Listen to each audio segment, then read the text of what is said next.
Hi, and welcome to THORsday Comics. Today we're talking about the mighty Thor, number 150, Even in Death. It's the death of Thor. I'm Tom Scioli, and I have a new comic book coming out in October, Godzilla's Monsterpiece Theater. It's a 3-part series, and the first issue is available in October, and this coming Monday is the final order cutoff date. So let your comics retailer know that you want them to set aside a copy of Godzilla's Monsterpiece Theater #1 for you. So yeah, great cover. The introduction of a character that has been in here before, but every time Gila shows up, the goddess of death, Kirby tweaks the design as she gets a little makeover. So very cool sci-fi design here, very funky. Again, I feel like there's some Coletta-isms coming in that are altering Kirby's design. So it would be kind of cool to see the pencils for this and see what Kirby's costume design actually looks like. But the alchemy and synthesis of Jack Kirby's style and Vince Coletta's style is creating interesting results as usual. Loki gloating over the whole situation as Thor lies dead with his ghost rising out of his body. I mean, it doesn't get any more final than that. Even in death. And so Thor just had an epic battle with the Wrecker and died. Like, that was the final panel of the previous issue, was that Thor is dead. This issue is called Even in Death. Stripped of his godly power by a vengeful Odin, the mighty thunder god battles valiantly, although hopelessly, against the evil Wrecker, until at last Thor falls, toppled by the merciless foe who has accidentally gained the enchanted power intended for Loki himself.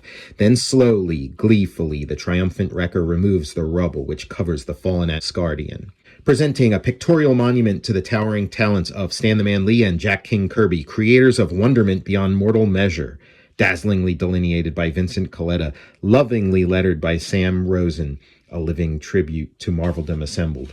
So yeah, we're getting this great continued soap opera, and the Wrecker is goading Thor. I mean, he kind of can't believe his eyes. If you're just playing possum, no, he ain't faking it. He's done for. I don't even feel a pulse.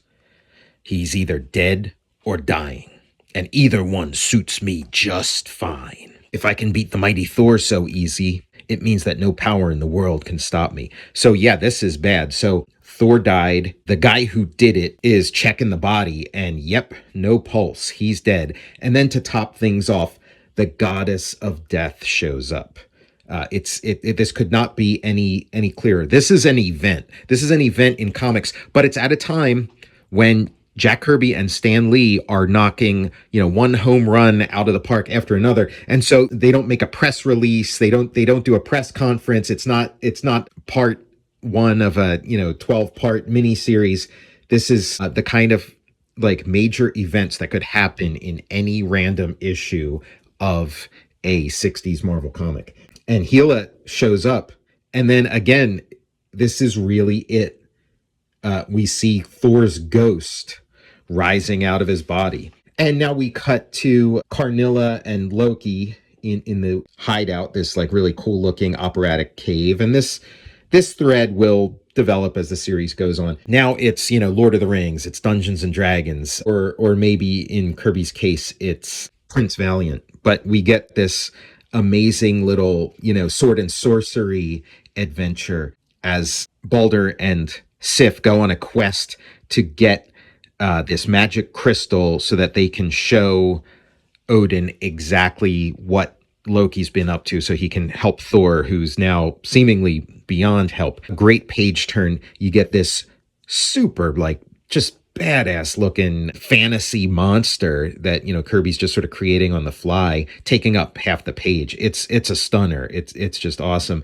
He shoots this fork arrow that pins Balder. Balder breaks out, throws it right back at him, and then it breaks out into a sword fight. It doesn't get any better than this. Because Thor's out of commission. And so if you have one of these stories where your character is dead, the supporting cast gets to rise to the occasion and fill in the vacuum. So we're getting some, amazing sword and sorcery action from Balder as Thor's, soul leaves his body. Just a really amazing sequence. And then cut back to the main story. And so, Thor and Hela are having their conversation. She tells him about how there's a place waiting for him in Valhalla. This becomes an ongoing, thread in the series too. So long as a spark of life remains, thou mayest not prevail. I cannot abandon the planet Earth whilst deadly peril endures. So even dead, even ghost Thor, he's going to haunt this planet because he's got unfinished business. Earth is in really big trouble because the Wrecker is just basically taking it to the next level. Like he said, he defeated Thor next the world, and so we get this epic battle with the police. And this does it. This is, again, around the time Kirby's working on the New Gods off to the side, developing that concept. And this really feels like the compositions, the action, the setups really feels very like Fourth Worldy. You could almost replace the Wrecker with, Calabac or somebody. And Thor is haunting his murderer. He's trying to attack the Wrecker, but he's just a spirit. He's immaterial. It looks like maybe the Wrecker can see Thor, but he can't. Thor just happens to be where he's hitting, and all the yelling that he's doing. It sounds like he's yelling at Thor, but he's actually yelling at the police as he crowbars an entire building down. And then cut back to this like amazing sword and sorcery stuff. He defeated the Barbaric, and now these trolls are blowing some kind of weird blowgun at him, which shoots like a puff of poison gas, maybe a gas or spores from these giant mushrooms that we're seeing scattered around. Who knows? Touching on a little bit of references to psychedelia, as we're getting deeper and deeper into the 60s, and then they attach him to this really interesting looking cart to carry him away. Again, just a line of toys made from this stuff would just be amazing. I'm getting very strong Masters of the Universe vibes. In Karnilla's cave, the trolls brought Sif to her, and now they're seeing on the view screen that Baldur's being brought. It's really great composition with this gargoyle in the foreground. Karnilla gloating about Thor's situation. And now, wait till you see what happens next. It turns out Karnilla has found the destroyer, another great ongoing element in this series. She's found it, and she's got plans for it. And it needs a soul to bond with in order for it to function. And so she's chosen Sif to be the one. And the way she convinces Sif to go into this body is that this will be her way of helping Thor. Her soul can go into the body of the destroyer, and then the destroyer will be sent to Earth, and Sif will presumably be able to control the destroyer, and this will also get around Odin's edict that she can't go to Earth, that she can't leave Asgard, because she won't. Her body will still be in Asgard, but her soul and the body of the destroyer will go there. But Karnilla laughs because she's tricked Sif into throwing her soul away. As we'll find out in the course of this story, she will not have as much control over the destroyer as she thought she would. And now Thor sees it's a desperate situation, and so tries one last time to sort of he tries to get back into his body to revive himself, and it works. And so he jumps in and opens his eyes. The thunder god still lives. Now it's the Wrecker versus the destroyer, and as we'd seen in previous issues, the destroyer is more powerful than a god, and so even with the power of Loki, he just can't do anything against this creation of Odin. And so this big threat has been dispatched by an even bigger threat. We get the thought balloons from Sif. My love, thou art safe. But the destroyer can't speak, and so Thor just thinks, okay, we've replaced one monster with an even greater threat. And Sif walks towards him, but he, it's one of those mistaken identity things. He thinks the destroyer is getting ready to attack, and so now we're setting up for a big battle. Thor cries, to the death. Nice setup. And then we have the Inhumans backup, Triton.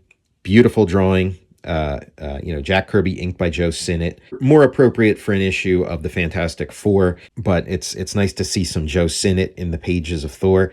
Some beautiful underwater sequences, and then an encounter with another, reptilian water creature. And Triton's about to play hero, but he's a stranger in a strange land and misunderstands the situation. And a really great action sequence, but doesn't understand that they were actually just filming a movie, something along the lines of a Creature from the Black Lagoon sequel. And the stunt crew is armed with stun guns. They knock him out, and now he's in a glass container. Hollywood has gotten hold of him. They're gonna put him on exhibition, like King Kong or something. And we have the stunt man who plays the creature taking off his mask, and underneath he looks like Frankenstein or something, complete with the bolt in the neck. So kind of an interesting little visual joke there. This Triton story will continue in the next issue. I'm Tom Scioli, author of Godzilla's Monsterpiece Theater, which will be in stores in October. The final order cutoff date is this Monday, so let your comics retailer know to set aside a copy of Godzilla's Monsterpiece Theater #1 for you. I'll see you next THORsday.